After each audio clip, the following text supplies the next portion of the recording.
Assalamualaikum warahmatullahi wabarakatuh. Kembali lagi dengan saya, Kak Ayu, dari Bimbingan Belajar Setiabudi Indonesia.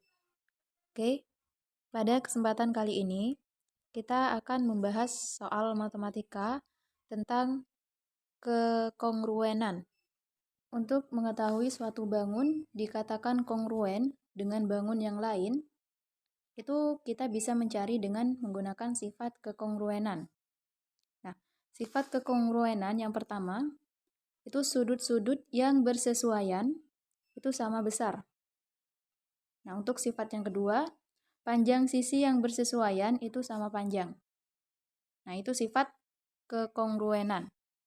Jadi yang pertama, sudut-sudut yang bersesuaian itu sama besar. Kemudian panjang sisi yang bersesuaian itu sama panjang. Oke, untuk lebih memahami tentang kekongruenan, kalian perhatikan soal berikut. Diketahui segitiga ABC kongruen dengan segitiga DEF. Kemudian, sudut A itu sama dengan sudut E. Dan sudut C itu sama dengan sudut D. Pasangan sisi yang sama panjang adalah titik-titik. Oke. Perhatikan di soalnya. Nah, di situ terdapat dua segitiga yang dikatakan kongruen. Artinya, dua segitiga ini memiliki sudut-sudut yang sama besar. Kemudian panjang sisi yang bersesuaian juga sama panjang. Nah, langkah pertama untuk menyelesaikan soal seperti ini, kalian gambar dulu segitiganya. Kita gambar dua segitiga. Oke. Nah, di sini kita gambarnya harus sama besar. Kenapa? Karena kongruen. Kongruen itu artinya sama. Jadi gambarnya itu harus sama. Nggak boleh ada yang lebih kecil, nggak boleh ada yang lebih besar. Nah, kita gambar. Oke. Kemudian gambar yang pertama kita kasih segitiga A, B, C. Oke. Untuk segitiga yang kedua, kita jangan tulis dulu. DEF-nya jangan ditulis dulu. Kenapa, Kak? Karena kita harus menyesuaikan dengan sifat-sifat dari kekongruenan tadi. Oke, sifat yang pertama tadi kan sudut-sudut yang bersesuaian sama besar. Berarti kita lihat di situ.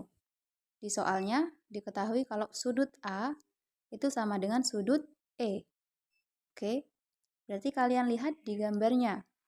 Sudut A itu ada di bagian sini. Nah, berarti sudut E juga terdapat di bagian itu. Berarti kalian lihat di segitiga yang kedua, E-nya berarti di sini juga sama kayak A. Nah, kenapa kok sama di situ, Kak? Karena kan kongruen. Sehingga sudut-sudut yang sama besar itu pasti sesuai tempatnya, sama. Oke, kemudian diketahui lagi di situ sudut C itu sama dengan sudut D.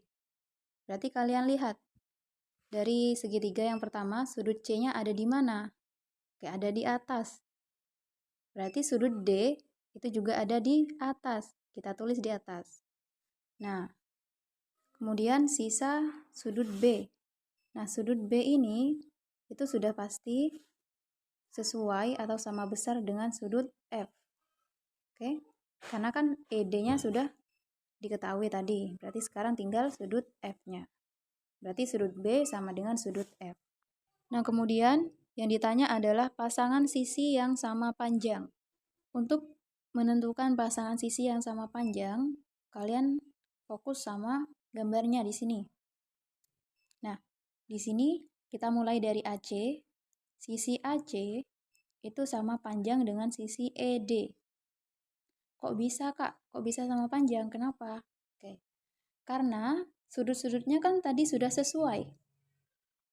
Sudut A itu sama dengan sudut E. Sudut C sama dengan sudut D. Kemudian sudut B sama dengan sudut F. Jadi otomatis panjang AC itu sama dengan panjang ED. Nah, kemudian panjang AB itu sama dengan panjang EF. Dan yang terakhir, panjang BC itu sama dengan panjang DF. Oke.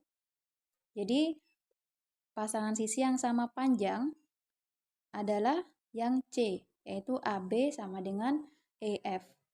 Oke, jadi untuk kongruen sifat-sifatnya tadi ada dua.